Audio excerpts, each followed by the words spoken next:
Hi, everybody, and welcome back to my channel. Today, we're going to look at Google Docs for the voice typing tool, one of the coolest new features.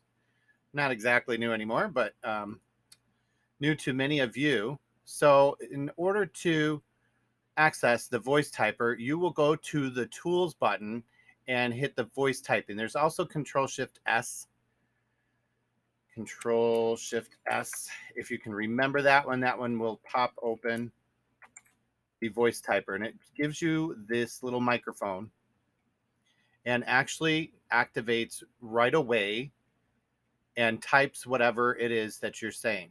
Now, the faster you talk, the worse the translation is going to be, because if just can't hear you enough, and then you're going to lose your editing.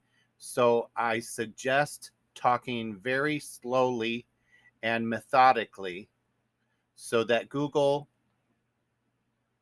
can type what you speak and you can watch the words and make sure it's accurate. Click that microphone button and you'll turn it right back off. And then when you're ready again, you can click it on. Now, the nice thing is you can slide this right out of your way, put it down in your corner, up in your corner, wherever you're not going to need access to it. And there you go. You also have access to a lot of different languages. So I can change it to Spanish.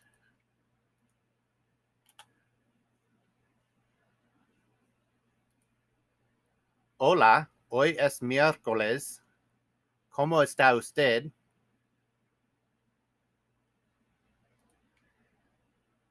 And you can be speaking and voice typing in whatever language you're native in. Or if you're taking Spanish, you can practice your Spanish here.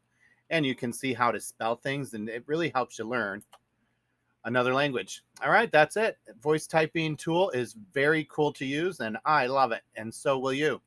All right, thanks for watching, and we'll see you next time. Bye-bye.